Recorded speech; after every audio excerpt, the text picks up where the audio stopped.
पुढची आणखीन एक महत्त्वाची मोठी बातमी। मुंबईच्या बोरिवलीमधील वॉर्ड नंबर 15 मधनं भाजपच्या जिग्ना शहा बिनविरोध निवडून आल्याचं आता समोर येतंय। त्यांच्या विरोधात कुणीही फॉर्म भरलेला नाही अशी माहिती आता मिळतेय। वॉर्ड क्रमांक 15 मधली ही महत्त्वाची मोठी अपडेट। भाजपच्या जिग्ना शहा बिनविरोध निवडून येत असल्याचं दिसतंय, कारण जिग्ना शहा यांच्या विरोधात कुणी सुद्धा फॉर्मच भरलेला नाही, उमेदवारी अर्जच भरलेला नाही असं समजतंय। हा पहिला निकाल मुंबई पालिकेचा असू शकतो। बिनविरोध हा निकाल बोरिवलीमधील वॉर्ड क्रमांक 15 इथल्या भाजपच्या उमेदवार जिग्ना शहा या बिनविरोध निवडून येत आहेत।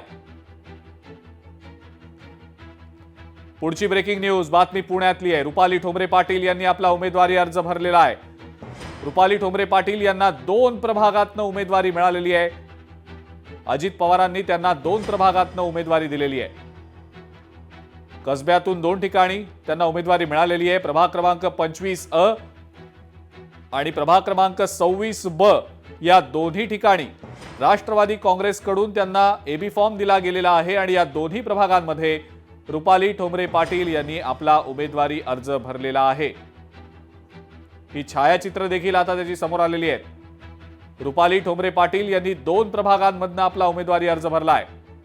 प्रभाग क्रमांक 25A आणि प्रभाग क्रमांक 26B या 2 प्रभागातनं रुपाली ठोंबरे पाटलांनी आपला उमेदवारी अर्ज दाखल केलेला आहे।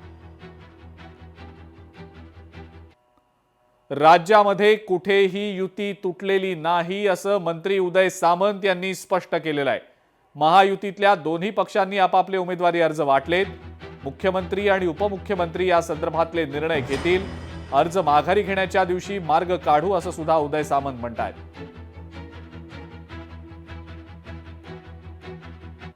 सगळ्या टीमनं विचार करून एबी फॉर्म नक्की दिलेले आहेत, परंतु विड्रॉलची तारीख आणि छाननीची तारीख अजून 2-3 दिवस आहे। मी स्वतः या बाबतीमध्ये राज्याचे मुख्यमंत्री देवेंद्रजी फडणवीस, राज्याचे उपमुख्यमंत्री एकनाथ शिंदे साहेबांची चर्चा केलेली आहे। त्याच्यामुळे महायुती तुटली, काही ठीक आहे, पदाधिकाऱ्यांनी काही भावनेच्या भरामध्ये सांगितलं असेल, तर ती ब्रेकिंग होण्यापेक्षा मी शिवसेनेच्या वतीनं सांगतो, ही जर आपण ब्रेकिंग केली तर ती खरी आहे की महायुती तुटली असं चित्र कुठेही महाराष्ट्रामध्ये नाही। लोकशाही मराठी ऐका, पहा, जागरूक रहा।